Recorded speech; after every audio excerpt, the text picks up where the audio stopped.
Imagine being just 16, still technically a child, yet burdened with the battle scars of someone who's already lived a lifetime. Ellery Harper sat alone in the terminal of Austin Bergstrom International Airport, the chaos around her a blur of movement and noise.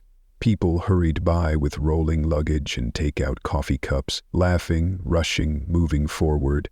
But Ellery stood still, clutching the handle of her small carry-on like it was the only thing tethering her to the present moment. The leather bit into her palms, grounding her in a world that often felt like it was spinning too fast for her to keep up. Her eyes scanned the departure board. New York flashed in sharp digital letters, her next destination in a seemingly endless cycle of treatments, hospital rooms, and sterile hallways. It wasn't just a city anymore. It was a battlefield, and she was tired. A soft exhale escaped her lips as she adjusted the knit cap that hugged her head, a symbol of normalcy in a life stripped bare by chemotherapy. Beneath it, her scalp was smooth, tender, and a constant reminder of the price she was paying to survive. Her sneakers squeaked slightly against the polished tile as she shifted her weight, feeling the sting of glances that didn't even need to last more than a second. She knew what people saw, not just a quiet teenager traveling alone, but a sick one, the kind that made others uncomfortable, the kind people pitied. This trip felt different, heavier, maybe because her dad wasn't with her, maybe because of the way he'd barely looked up from his laptop when he dropped her at the curb. "Call me when you land," he said, his voice flat, almost impatient. There was no hug, just the sound of his car door slamming shut, and yet that cold, clipped farewell clung to her like fog, wrapping itself around her ribs. When she boarded the plane, the cabin felt warmer than she expected. Close, tight, a little suffocating. Her boarding pass trembled slightly in her grip. Her father had made a small gesture, booking her a seat in the front with more legroom. His way of showing he cared, maybe, but it was a hollow comfort. She slid into her seat, quietly. The couple beside her barely looked up. The air was thick with the mingling scents of coffee and disinfectant, the kind that stuck in your throat. Outside the small window, the sky was a flat, unyielding gray. She hadn't seen blue skies in weeks, or maybe she just hadn't noticed them anymore. Then a voice cut through her thoughts, sharp, cold. "Excuse me, miss." She turned and looked up, a flight attendant, crisp in her uniform, hair pulled into a severe bun. The name tag read Becky. Her expression was unreadable, her smile mechanical. Ellery handed her the boarding pass, careful not to fumble. Becky's eyes flicked over the ticket, then back to Ellery. "You're in the wrong seat," she said firmly. "No, my dad arranged this seat for me," Ellery replied softly, gesturing to the number printed on her pass. Becky didn't blink. "We'll see about that," she muttered, turning and walking briskly to the front of the plane. Left in her seat, Ellery felt the heat of a dozen eyes, brief, curious, quickly turning away. A man across the aisle gave her a glance, his eyes pausing just long enough on her cap to sting. Outside, raindrops began to etch patterns on the window as the clouds thickened. Minutes crawled by. Becky returned and handed the pass back without looking at her. "Stay here for now," she said, and walked away. But the air had changed. Ellery could feel it. The shift, the unease. She clutched the boarding pass tightly, her stomach knotting, her breath growing shallow. Even without words, she could sense Becky's presence, like static in the air. When Becky finally returned, the heels of her shoes clicking sharply on the floor, Ellery already knew what was coming. "Miss Harper?" Becky said, her voice louder now, more clipped. "This seat doesn't match your ticket. You'll need to move." Ellery tried again, her voice barely above a whisper. "My dad, he arranged—" "I don't care what your dad arranged," Becky snapped, cutting her off. "If it's not on your ticket, you can't sit here. Rules are rules." The words hit like a slap. Hot shame flushed Ellery's face. She froze, gripping the armrest as whispers sparked around her. She wanted to disappear. She wanted to shrink so small she could vanish into the seams of the seat. "I'll move," she murmured, her voice cracking. But Becky wasn't finished. She leaned closer, her eyes narrowing. Her hand shot forward. "What's under here?" she asked, her fingers reaching for Ellery's cap. Before Ellery could react, Becky yanked it off. In an instant, everything stopped. The cap in Becky's hand, Ellery's bare scalp exposed to the cabin. Gasps. Silence. A girl with no shield left. And a world that had suddenly seen too much. Beneath the synthetic strands of her wig, Ellery's scalp itched with discomfort, not from the material, but from the shame curling under her skin. As the cap was stripped away, a collective gasp rippled down the cabin like a shock wave. The silence that followed was louder than any accusation. Ellery couldn't breathe. Becky stood there, holding the cap like it was some sort of evidence in a trial she was determined to win. "Passengers in premium seats are expected to maintain a certain appearance," she announced flatly, each word falling like a hammer. Her voice was devoid of empathy, just polished cruelty wrapped in protocol. Ellery's face burned, the heat crawling up her neck as her trembling hand reached instinctively toward her wig, but her fingers betrayed her, too unsteady, too overwhelmed to fix what had been so violently exposed. The engine's low rumble now roared in her ears, every sound amplified by the weight of dozens of eyes locked on her, watching her unravel. "Please," Ellery managed, her voice barely above a whisper, each syllable a struggle. "Just let me stay. My dad, he said this was my seat." But Becky was immovable. "It's not about what your father said, young lady. Rules are rules." The words were delivered with surgical precision, void of any compassion. It was as if she wasn't talking to a person, but enforcing a policy on a piece of misplaced luggage. Tears filled Ellery's eyes, her vision blurring with humiliation. She bowed her head, trying to retreat into herself, her dark skin flushing as whispers stirred around her like a storm. Someone muttered, "Poor girl," another whispered, "Did she really just do that?" But that was all. Not one voice rose in defense, not one person stood. Her hands balled into fists on her lap, her nails digging into her palms as if trying to anchor her in place. Then came the soft thud of her cap landing on the tray table, loud and final. Becky turned away, pausing only to deliver a final blow. "Maybe you should learn to stay where you belong," she said, her words laced with venomous dismissal before walking off, heels clicking like gunshots across the floor. Ellery didn't move. Couldn't. Her gaze fixed on the cap resting before her like a symbol of her undoing. Silent tears began to slide down her cheeks. Not the kind you sob, but the kind that fall when the pain is too deep to be voiced. The sky outside had darkened, clouds pressing in like a ceiling, slowly collapsing. Raindrops tapped against the window, a quiet, mocking rhythm to the storm now raging inside her. She sat stiffly, her hands twitching slightly, resting on her lap. The emotional gravity of the moment hung in the air like a fog, dense and suffocating. She could feel the stares, not loud or aggressive, but ever present, like shadows she couldn't escape. They weren't offering kindness, only curiosity, discomfort, and the kind of passive pity that feels like poison. She wondered if she should speak up, demand an apology, reclaim some piece of dignity.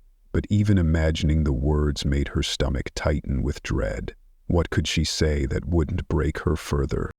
Her head dropped. The cabin lights were dim now, casting soft shadows. Maybe it would be enough to hide her. Then, a quiet sound. A coffee cup placed on a tray table nearby broke the silence. She glanced sideways and noticed a woman seated just across the aisle. Late 40s, brown curls tucked gently behind her ears, and eyes that didn't stare. They watched. They saw. Yvonne Carter had been quiet until now. Her hands were folded tightly in her lap, a tension coiling in her knuckles.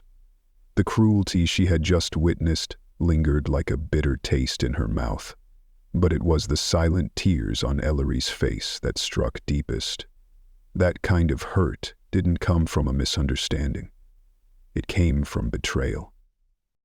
Yvonne's mind drifted, back to a boy named Connor, 14 years old, one of the fiercest spirits she'd ever cared for during her years as a pediatric oncology nurse. Despite the disease stealing his strength, Connor had smiled until the end. His laughter had been the heartbeat of the ward. Until it wasn't. His room now sat empty in her memory, haunted by all the words she still wished she had said. As she looked at Ellery, the resemblance wasn't in appearance but in essence, in the fragile strength beneath the quiet, that look in the girl's eyes, part fear, part defiance, all heartbreak. It was too familiar, too close. Yvonne bit her lip. Her fingers twitched with the urge to reach across the aisle, but she knew the cost of intervention. She'd seen it before, when good intentions spiraled into something else. And yet, how could she sit there and do nothing? Across from her, Ellery wiped her face quickly, like she could erase the evidence of what had just been stolen from her. Her mind spiraled, guilt, shame, rage, all colliding inside her chest. A part of her wanted to scream, to demand answers, to claw her dignity back from the hands that had stripped it away. But she couldn't move. Yvonne leaned forward slightly, her eyes never leaving Ellery. Her own internal war mirrored the girl's. Do something or stay silent. As the plane taxied toward the runway, a new hush settled over the cabin. The murmurs quieted, replaced by the mechanical hum of takeoff. Ellery stared blankly at the reflection in the window, barely visible, yet painfully exposed. Her father's voice echoed again, "Be strong." But what did strength look like here, when your armor had been torn off in front of strangers, when no one, not even the people paid to protect passengers, stepped up? Yvonne adjusted the shawl on her shoulders, breathing through the ache in her chest. She had watched Connor fight, love, laugh, and in the end, she had been the one to hold his hand. She had learned then that strength didn't always roar. Sometimes it was just presence. As Becky marched confidently back down the aisle, her expression unchanged. Yvonne's anger hardened. The injustice had been public, and pretending it hadn't happened, that was worse than the act itself. Ellery's hand grazed the edge of the tray table, her lips pressed tightly together, fighting the urge to cry again. The girl was doing everything in her power not to collapse. Yvonne saw it, the rage, the shame, the unbearable visibility. She didn't need to say a word to know what Ellery was feeling. And yet, something had to be done. Across the aisle, a man who had earlier glanced at Ellery now looked toward Yvonne. Their eyes met. She gave him the slightest nod. If no one else would speak, maybe it had to start with them. Inside Ellery's mind, memories warred with reality. Her dad, the judge, the man who lived by law and fairness, used to say truth is what makes us human. She had believed him. But right now, the truth felt powerless. And she felt utterly alone. What was the point of truth if no one had the courage to stand behind it? That thought echoed in Ellery's mind, sharp and disorienting. Her heart still pounded from the confrontation, and though she hadn't moved, it felt like her entire world had shifted. Then, quietly, firmly, Yvonne's voice broke through the fog beside her. "With you this OCE, I know it's hard," she said, the words a lifeline in the storm. "But you don't have to carry this alone." Ellery turned toward her, her eyes searching Yvonne's face. For a moment, just a breath longer than before, she let herself see the woman sitting next to her.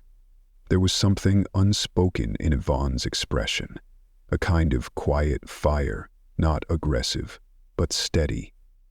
It was the kind of look that said, "I see you, and I'm not going anywhere."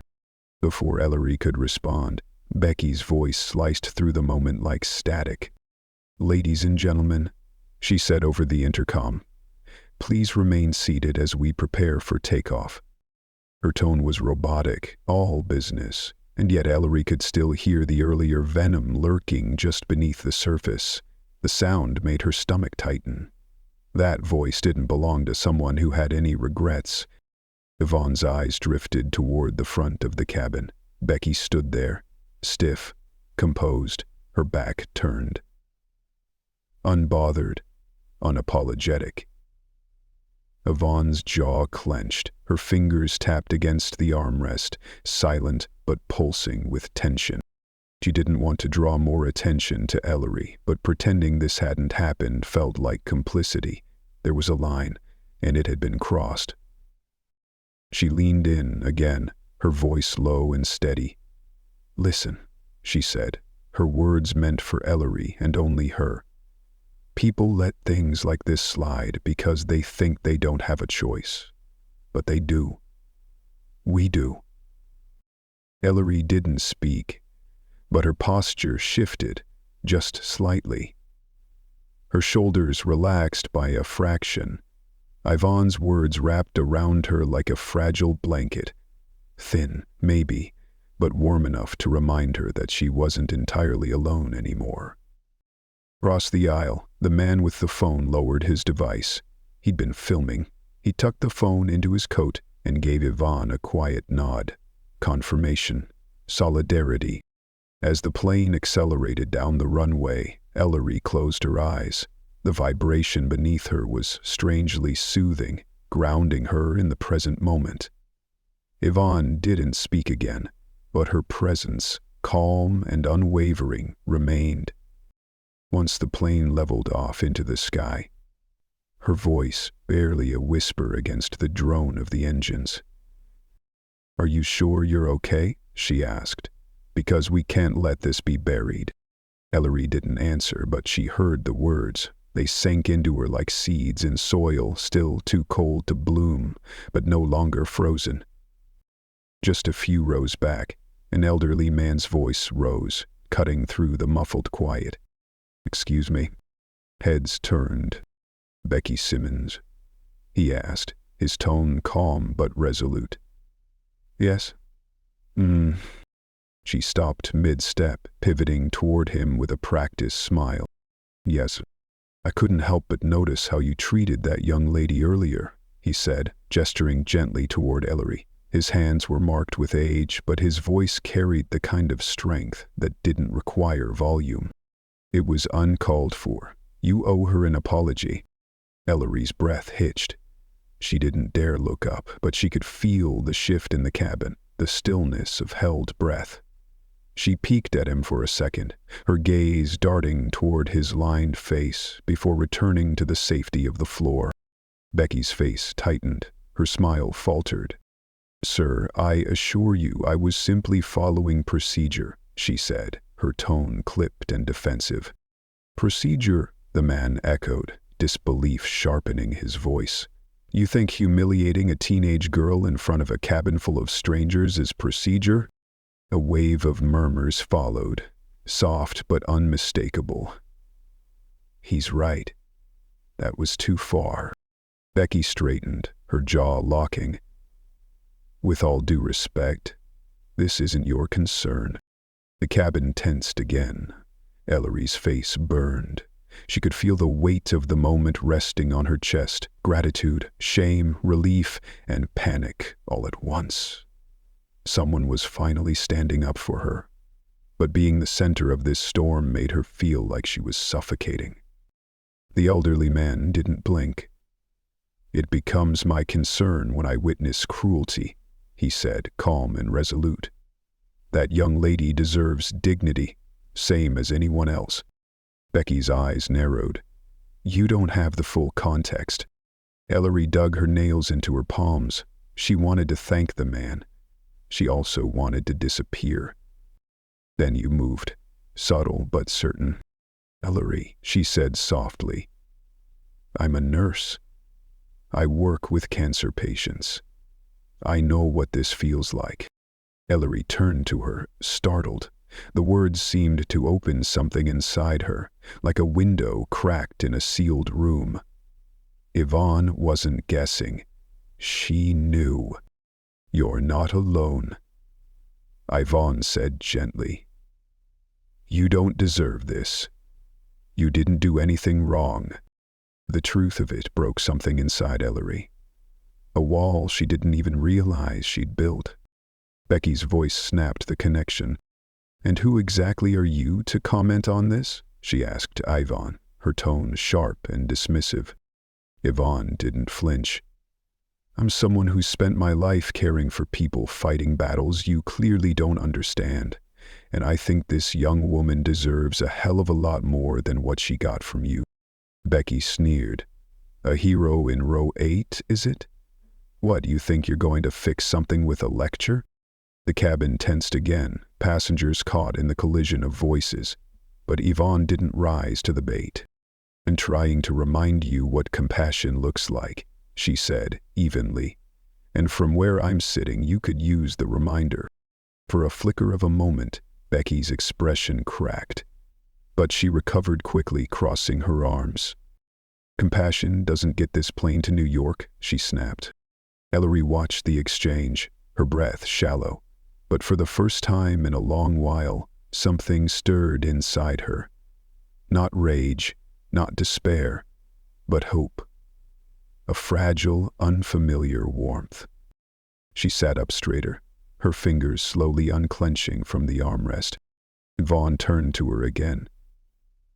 You okay? Ellery nodded slowly, her throat tight. I think so. The plane jolted slightly, a small burst of turbulence. A few passengers gasped. It passed quickly, but in its wake, Ellery felt different. Like maybe the worst part had already happened, and maybe, just maybe, she could still find a way to rise from it. So, how did it? Yvonne leaned in one more time. We'll handle this the right way, but you have to trust yourself first. Can you do that? Ellery hesitated. Her heart raced, but then she met Yvonne's eyes, and for the first time since the gate she felt something she hadn't in ages, the faint pulse of strength. I'll try, she whispered. Yvonne smiled. That's all I need. Becky gave their row one final glance before striding to the front of the cabin. The threat lingered, but the fight, for now, had quieted. Ellery let out a slow breath. Her shoulders dropped just slightly, like some invisible weight had finally shifted. Yvonne settled back in her seat beside her, solid, present. We'll make this right, she murmured, almost to herself. Later, when Ellery pushed open the front door of her father's modest brick house, the hinges creaked softly into the quiet. But something in her had changed. And that sound no longer felt like coming home to silence. It felt like the start of something. Evening had draped the house in a soft hush, the only light coming from the kitchen where a faint amber glow spilled across the tiled floor. Shadows stretched long and thin, like silent sentinels, bearing witness to the return of someone who didn't quite feel whole anymore. Ellery stepped inside quietly, her fingers brushing the door shut behind her. She slipped off her shoes slowly, each movement deliberate, as if making too much noise might cause the fragile shell of control around her to crack. Ellery, is that you? Her father's voice called from the study. It was sharp, distant, the same tone he used with courtroom clerks and junior attorneys. Not unkind, but hollow. Yeah, she replied, her voice flat and empty. No follow-up came. She hadn't expected one. She left her bag by the stairs and moved toward the kitchen, her steps dragging as if each one was heavier than the last. The warmth of the house was deceptive. It looked familiar, even comforting, but inside it felt hollow. The steady tick of the grandfather clock was the only sound, echoing like a reminder that time moved forward whether she was ready or not. She poured herself a glass of water, watching as the cool liquid filled the cup. It soothed her dry throat but did nothing for the tightness in her chest. In the window's reflection, a version of herself stared back, shoulders slumped, eyes dulled with exhaustion. The girl in the glass didn't look brave. She looked broken. In his study, Judge Harper sat surrounded by folders and court documents, his glasses perched low on his nose, and a frown creased his forehead as he skimmed over case law. Something tugged at him. A pause, a flicker of unease. He glanced toward the kitchen and saw Ellery's silhouette framed in light. She looked smaller than usual, even more distant. But the moment passed, and he turned back to his work. Deadlines loomed. Justice waited for no one. Ellery leaned against the counter, her grip on the glass tightening as the memories of the flight clawed their way back. Becky's cutting words, the judgmental stares, the unbearable stillness of silence. And Yvonne's voice, warm, grounding, looped through her mind like a thread holding her together. Behind her, footsteps approached, measured and deliberate.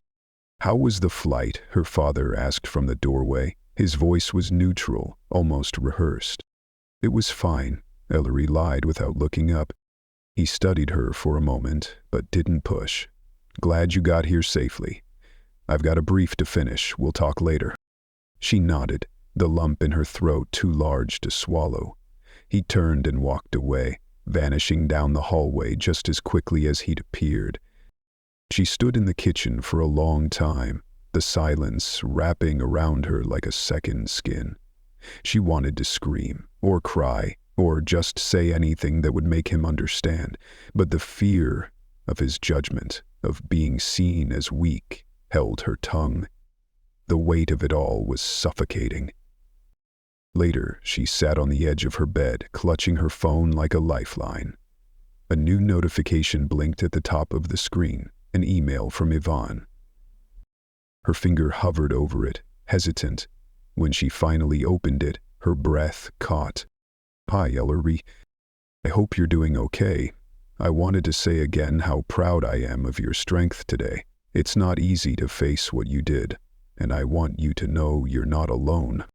I've written to your father, not to get you in trouble, but because I believe he needs to understand what you went through.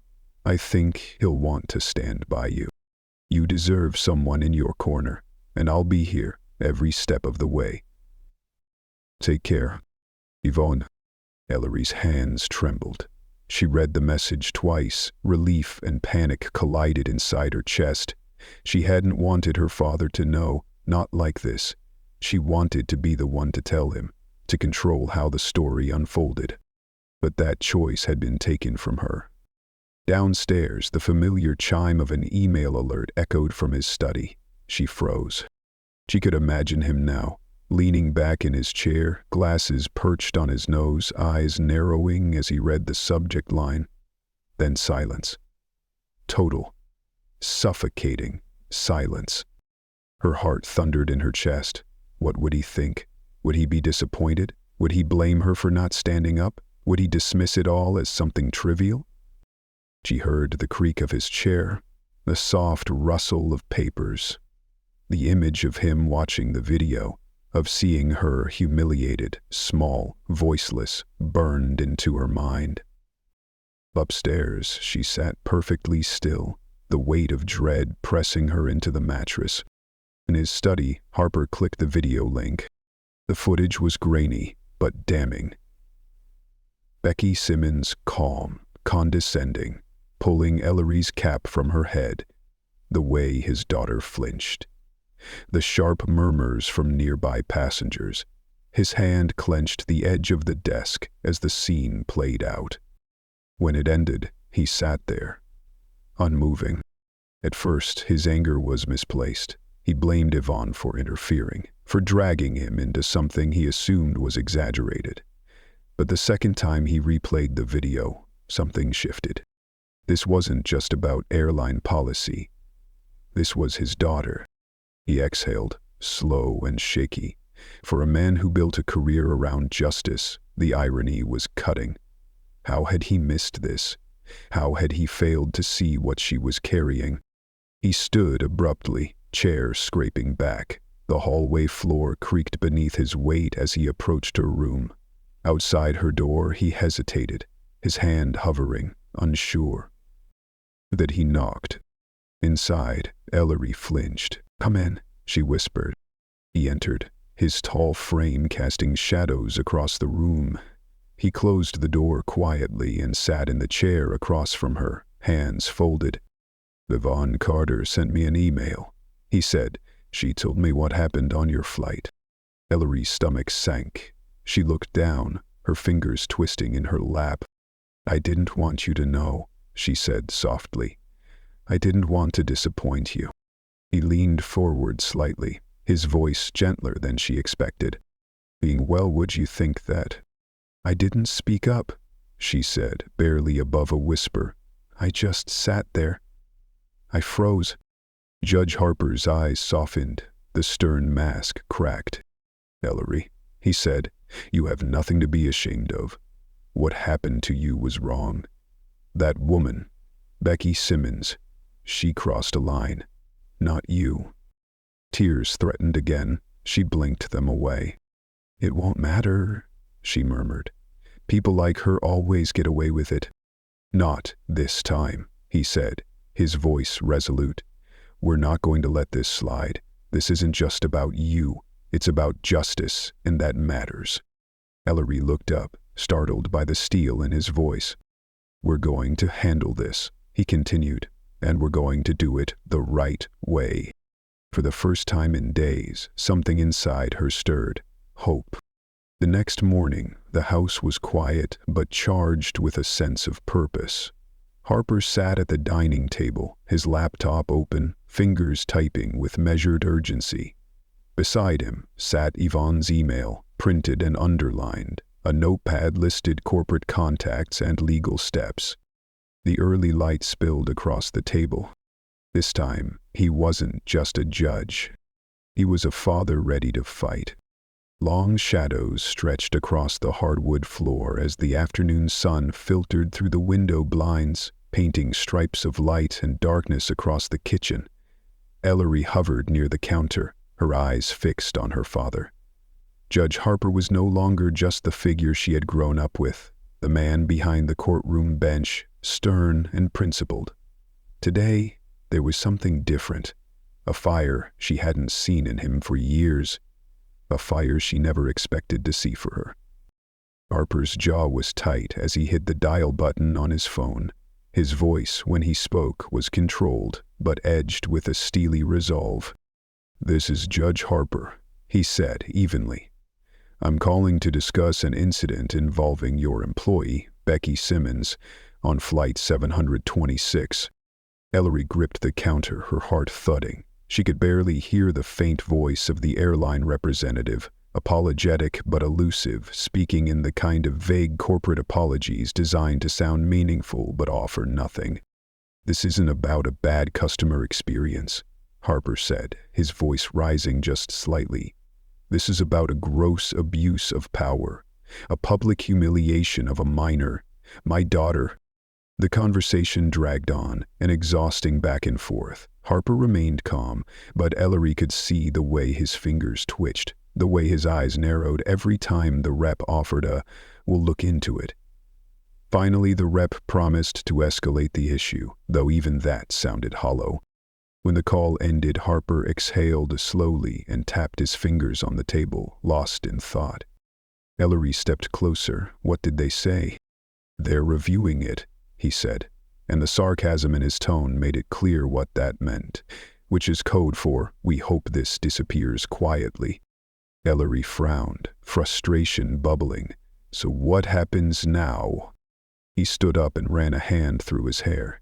"Now," he said, We make sure it doesn't disappear. Later that afternoon, an email from Regency Airlines landed in Harper's inbox. The subject line read, "Regarding your recent concern." He clicked it open. As he read, his lips thinned. A precaution.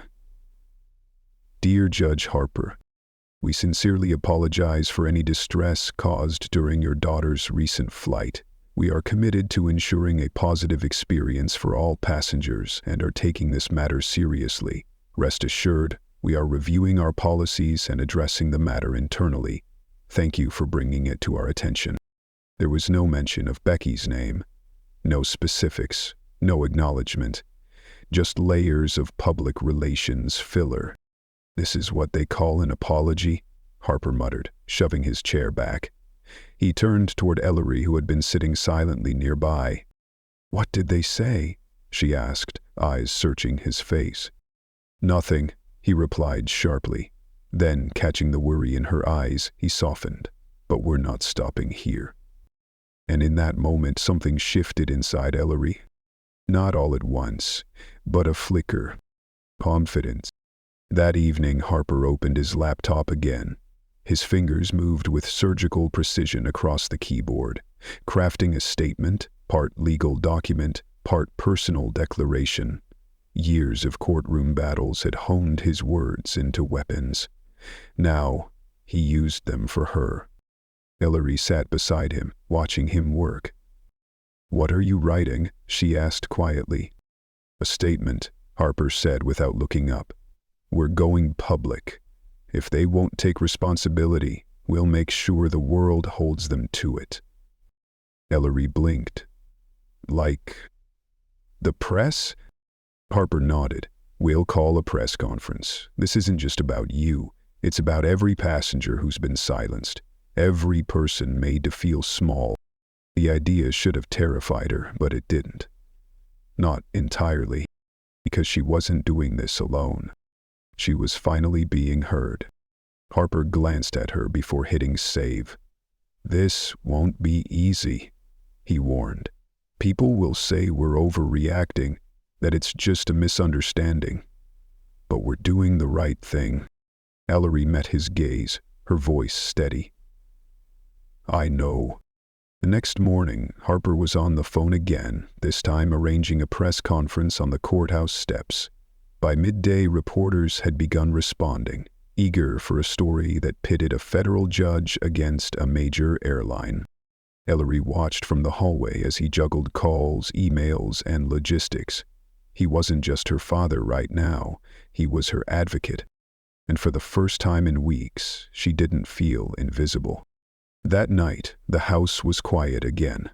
Harper sat at the kitchen table reviewing his notes, glasses perched on the edge of his nose. Ellery approached hesitantly, her hands clasped. Thank you, she said softly. He looked up, his expression warm. You don't have to thank me, he said. This is what fathers do. A faint smile tugged at her lips. For the first time since the flight, she believed things might change. By mid-morning, the courthouse plaza was packed with reporters. Cameras flashed, the sun bore down, sharp and relentless. Judge Harper stood at the podium, his daughter behind him, tall, silent, but unshaken. Good morning, Harper began. Today I am speaking not as a judge, but as a father. He laid out the events of the flight with precision, no embellishment necessary. The facts alone struck deep. When he finished, he stepped aside, and for a long second, Ellery didn't move. Then she stepped up. Her hands trembled, but her voice was clear. I didn't think anyone would care, she said. But this isn't just about me. It's about every person who's ever been made to feel like they don't matter. Her words rippled through the crowd, quieting even the clicking shutters. Then a familiar voice rose from the crowd. Yvonne Carter stepped forward, her posture straight, her voice unwavering. I was there, she began. I watched it happen, and I've worked with patients like Ellery for over 2 decades. What Becky Simmons did wasn't new. It wasn't unique. It was part of a pattern. one this airline has buried for years. She named other incidents, former passengers, complaints. Her voice didn't shake. She stood with the same unyielding strength she had shown on the plane. This isn't about a single flight, Yvonne finished. It's about a system that protects itself instead of its people. The media exploded. Within hours, headlines blazed across the internet. Prominent judge accuses airline of discrimination. Flight attendant under fire after public outcry. Justice for Ellery goes viral. On social media, hashtags trended. Advocacy groups joined the call for action. The pressure mounted. And in a small apartment, far from the spotlight, Becky Simmons scrolled through the headlines with growing dread. Her name appeared in bold on every screen. She slammed her phone down. "This isn't fair," she muttered. She opened her laptop, her fingers hovering over the keys. She wanted to explain, to defend herself. "I was just following the rules," she typed. But even as she wrote the words, they rang hollow. "I didn't have a choice," Becky typed, her fingers trembling above the keyboard.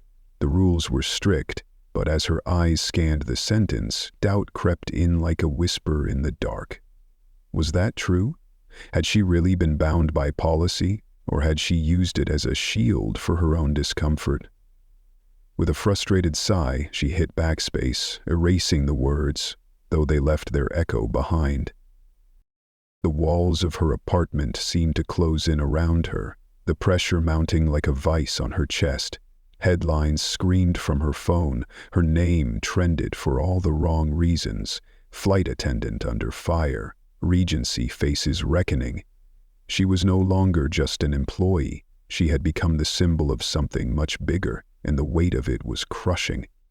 Back at the courthouse, in a quiet, tucked-away room behind the chaos of the press conference, Harper and Ellery sat side by side, catching their breath. The air was heavy with adrenaline and exhaustion. Then Harper's phone buzzed. An unknown number. "This is Judge Harper," he answered cautiously. The voice on the other end was male, calm but deliberate. "You don't know me, but I saw the press conference. I flew with Regency last year. Becky Simmons was my attendant. She embarrassed me in front of everyone. I needed help getting to my seat and she made it a spectacle. If it helps, I'm willing to testify." Harper's hand clenched the phone tighter. "Thank you," he said, his voice steady, grateful. "Your story could make a real difference." As he ended the call, he turned to Ellery, a flicker of renewed purpose in his eyes. "We're not done," he said, "not even close." That night, Ellery scrolled through her phone alone on the couch, the screen casting a pale glow in the dim room. Hashtags like "Justice for Ellery" and "Respect Every Passenger" flooded her feed. Support poured in from all corners, strangers sharing solidarity, survivors of similar stories thanking her for speaking up. But the darkness crept in, as it always did. Beneath the love, buried like thorns in roses, were the others. Just another attention seeker. She's just looking for money. Why didn't she say something on the plane? Each comment hit harder than the last, dragging doubt across her newfound strength. She threw her phone onto the couch and buried her face in her hands, the sting of ridicule sharper than she'd expected. Harper walked in quietly, a mug of tea in hand. He set it down gently on the table before sitting beside her.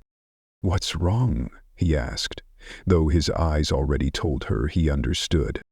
"They think I made it up," Ellery said, her voice cracking. They think I'm doing this for attention." "There will always be people like that," Harper said, leaning back. "But they don't define you. You know the truth. I do. So does Yvonne. That's what matters." She nodded, but the knot in her stomach didn't loosen. Not yet. The next day, the tide began to shift. Advocacy groups stepped into the ring, publicly backing Ellery. Statements poured in, condemning systemic discrimination, praising Ellery's courage. A new wave emerged. "Respect every passenger" trended across platforms. People from all backgrounds began sharing their own stories, some hauntingly similar. But with every heartening message came another whisper of doubt. Ellery could feel it, a shadow that trailed her, never far behind. That evening, Yvonne called. Her voice was warm, unwavering. "How are you holding up?" "I'm okay," Ellery said, but her voice betrayed her. She was unraveling slowly. "You're doing something brave," Yvonne replied. "The backlash, it's noise. The truth, your truth, is what's shaking people. That's what matters." Ellery gripped the phone tighter. "I didn't think it would feel like this. Like I'm drowning." "Then breathe," Yvonne said gently. "Lean on those who care about you. You are not in this alone." Later that night, in the kitchen, Harper leaned against the counter while Ellery prepared a snack. His expression was unreadable but focused. "I've spoken with reporters," he said. "Regency's holding a press conference next week." Ellery froze mid-motion, waited and calmed. "A press conference?" He nodded. "They want to set the record straight. But this isn't about transparency. It's damage control." She slowly placed the knife on the counter and turned to him. "What are we going to do?" "We show up," Harper said. "We stand our ground, and we make sure the truth is louder than their spin." Ellery didn't answer right away. But inside, the flicker of fire he had passed to her reignited. The fear was still there, but so was her strength. The public response to the airline's announcement was electric. Reporters swarmed, speculating whether Regency would admit fault or dodge accountability. Social media exploded with anticipation. The hashtag became more than a trend, it became a movement. The night before the press conference, Ellery stood before the mirror in her room, adjusting the edge of her wig with slow, trembling fingers. Her reflection looked back. Nervous, yes, but no longer broken. She wasn't sure she was ready, but she knew she wasn't turning back. Downstairs, Harper finalized calls with news outlets, his voice firm. "We'll meet them head-on. They won't control the narrative." The next day, the press room buzzed with energy. Reporters filled every row. Cameras clicked, mics hovered. The room was hot with anticipation. Ellery and Harper walked onto the stage together. Her heart pounded in her chest, but she kept her shoulders square. She was done shrinking. Harper took the microphone first. "We are here today to demand accountability," he said, voice ringing with authority. "This is not just about my daughter. It's about a system that enables discrimination and refuses to correct itself. And today, we bring the truth to light." He gestured to the screen behind them. The video played. Silence fell over the room as Becky Simmons' actions filled the screen. Her voice, her hand, the way Ellery had flinched. The quiet hum of disbelief became an audible gasp. When the screen went dark, Harper stepped back. Ellery approached the podium. Her palms were slick, but her grip was firm. "This isn't just about me," she said, her voice small but steady. "It's about anyone who's ever been treated like they don't matter, like their existence is an inconvenience." Her words were met with murmurs of support and dozens of camera flashes. A strange kind of courage welled up inside her, the kind built not from bravado, but from honesty. Then the airline representative, a tall, well-dressed man, took the podium. "At Regency Airlines, we are committed to respect and inclusion," he said, rehearsed. "We regret any distress caused and are conducting an internal investigation." A reporter's hand shot up. "Are you denying the video evidence?" The rep's smile flickered. "We acknowledge the video and the concerns raised." "And the history of complaints?" Another reporter pressed. This wasn't the first time. Before he could answer, a quiet stir rippled through the room. Becky Simmons entered. She looked smaller than before, her confidence gone. Her face was pale, her posture fragile. She didn't speak. She didn't need to. Her presence said everything. The rep's voice wavered. We take all complaints seriously, but individual actions don't always reflect our company's values. It was clear. Becky would be their scapegoat. A final reporter stood. So, you're saying this was all her? No oversight? No pattern? The rep stumbled, caught between defense and self-preservation. And in that moment, the world began to see what Ellery had known all along. This wasn't just about a cap or a seat. It was about power, and who finally dared to speak truth to it. We are addressing her actions internally, the representative said flatly, effectively throwing Becky under the proverbial bus. All eyes turned to her. Becky's lips pressed into a thin line. For a split second, it looked like she might defend herself, might speak the truth or at least attempt to reclaim a shred of her dignity. But instead, she bowed her head. Silence consumed her, a stark contrast to the uproar around her. Then Ellery stepped forward again. She approached the microphone not as a girl who had once shrunk under scrutiny, but as someone who had stepped into her own voice. Her presence was firm, her words like steel wrapped in clarity. This isn't just about one person, she said, her tone unwavering. This is about a culture, a system that allows people like Becky to believe they can act without consequence. It's about every passenger who's ever been ignored, dismissed, or humiliated. She paused, letting her words settle. We deserve better. All of us. The room erupted, not in murmurs or camera flashes, but in full-throated applause. It washed over her like a tidal wave of validation.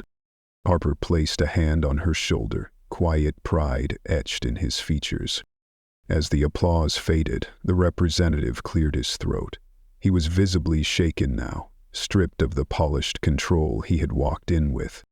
Regency Airlines will take the next week to evaluate this matter thoroughly and provide a formal response. The words fell flat. Murmurs of disapproval swept through the room. The delay read not as due diligence, but as a dodge. Online backlash exploded within minutes. Hashtags like "No More Excuses" and "Accountability Now" surged across platforms. For every voice that had once doubted her, 100 more rose in her defense. "This isn't over," Ellery whispered to her father. Harper nodded, his voice low but resolute. Not by a long shot. That evening, the setting shifted. No courtrooms, no microphones, just a TV studio lit with warm, exacting lights. Ellery sat on a plush couch across from a veteran journalist, known for slicing through public relations spin, but also listening with empathy. The red light blinked on.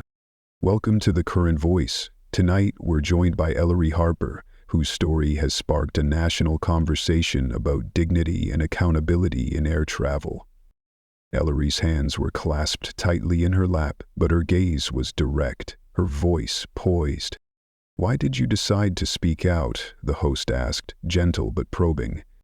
"It wasn't easy," Ellery replied. "At first, I just wanted to forget. But then I realized it wasn't just about me. This isn't a one-time incident. It's part of something bigger.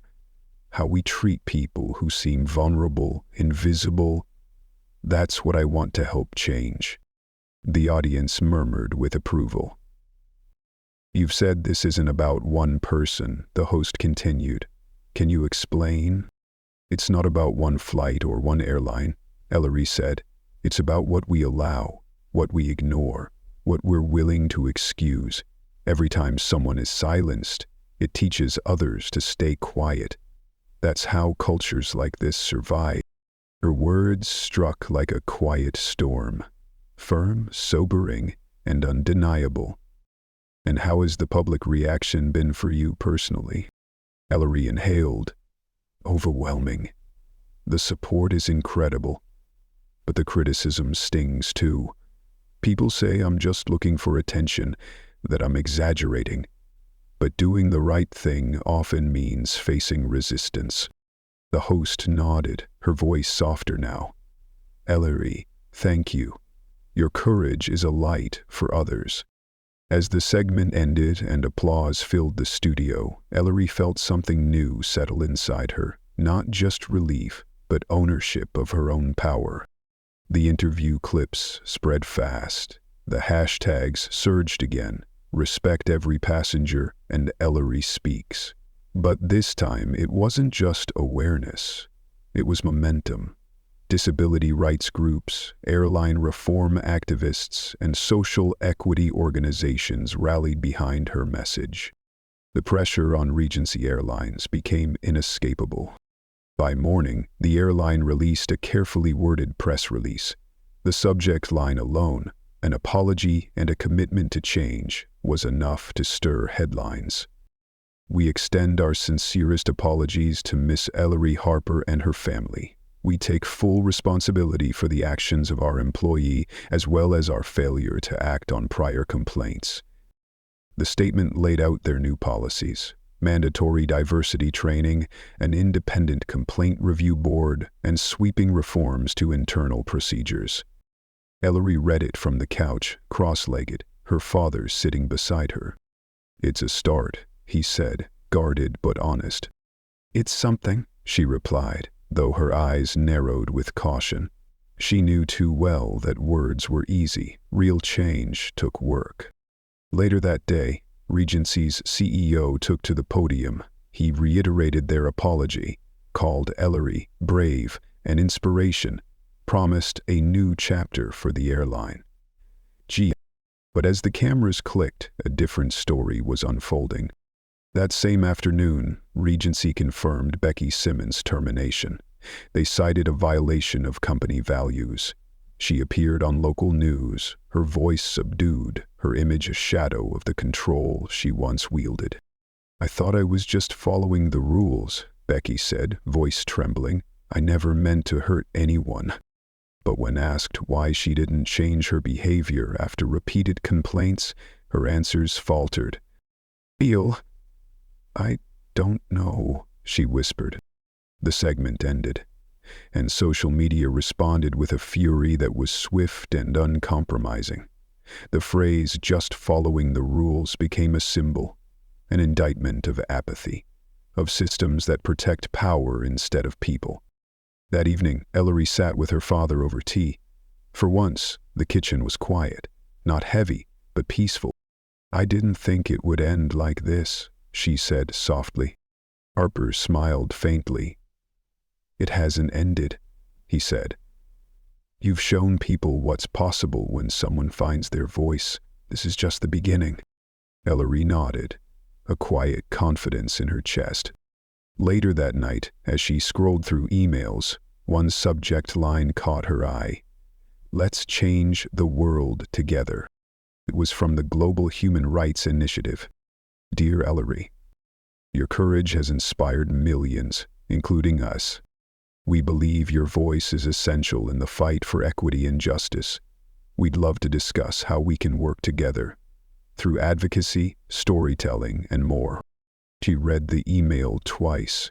Her heart beat faster, not with anxiety, but possibility. This was more than justice, more than vindication. This was her story becoming a movement, her voice becoming a catalyst. And for the first time, Ellery knew she hadn't just taken back her dignity. She'd helped countless others reclaim theirs too. This wasn't the end. This was the rise. Ellery stared at the email again, her heart pounding. "Together we can continue this important work," it read. Not just an invitation, but a responsibility. She closed her laptop, determination coursing through her. This wasn't the end. It was the beginning. The next morning, as she walked through the halls of her high school, she noticed something had changed. The harsh fluorescent lights seemed softer. The clamor of lockers and chatter felt less overwhelming. Students offered nods, smiles, and even whispered, "That was brave, Ellery." A classmate from history gave her a thumbs up. Another, Taylor, approached her quietly. "You gave us all hope." Ellery's heart swelled. She managed a small, genuine smile. For the first time in years, invisible eyes no longer weighed her down. By evening, the kitchen buzzed with their father's attempt at dinner, a rare feat. Ellery teased as his onion chopping turned disastrous. Harper replied with a joking law analogy. Cooking, he said, was all about interpretation. Laughter filled the space. Then he grew serious. "I know I haven't always been there," he said, voice heavy with regret. "But I am so proud of who you are." Ellery choked on a laugh cry. "I couldn't have done it without you," she whispered.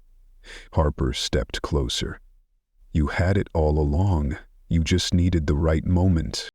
They sat long at the table, sharing stories and future plans. For the first time in years, their relationship felt open, easy, not hollow. Weeks later, nervous yet resolute, Ellery stood backstage at the Global Human Rights Initiative's New York conference. A cordon of lights glowed through the curtains. Then the stage manager's voice. "You ready?" She inhaled. "I'm ready." The curtain opened. Applause thundered. Ellery stepped forward, calm and centered, amid the glow of the auditorium. "When I boarded that flight," she began, voice clear, "I was just a scared girl. But I've learned, being small doesn't mean being powerless." Silence. She continued, "Change begins when we say enough is enough. Every voice matters." She closed with a promise. "One small person can make a big difference. Together, we can build a world where everyone is treated with dignity." The audience rose, the applause roaring again. In that moment, Ellery knew this wasn't just a milestone, it was a movement. Back home, years later, she and her father sat at the kitchen table.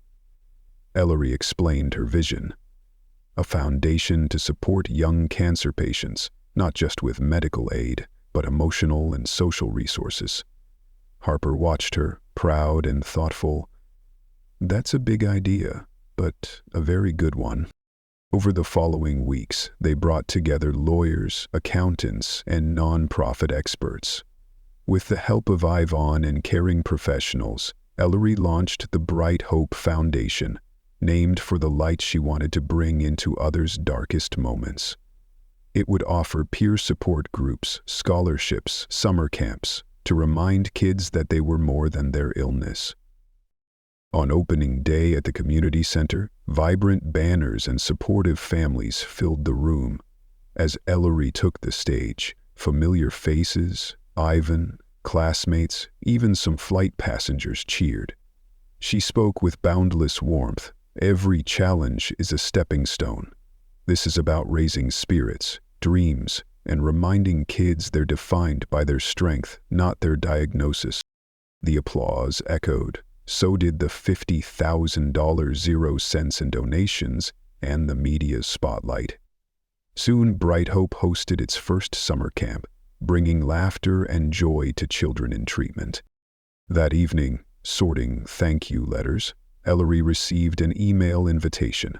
"Join our Healthcare Youth Initiative panel." She showed it to Harper. He read it, beaming. "This is just the beginning," he said. Ellery closed her eyes, proud and hopeful. Her journey, from humiliation to empowerment, had rippled outward. Her voice had sparked justice, inspired systemic change, and now lit the way for others to follow.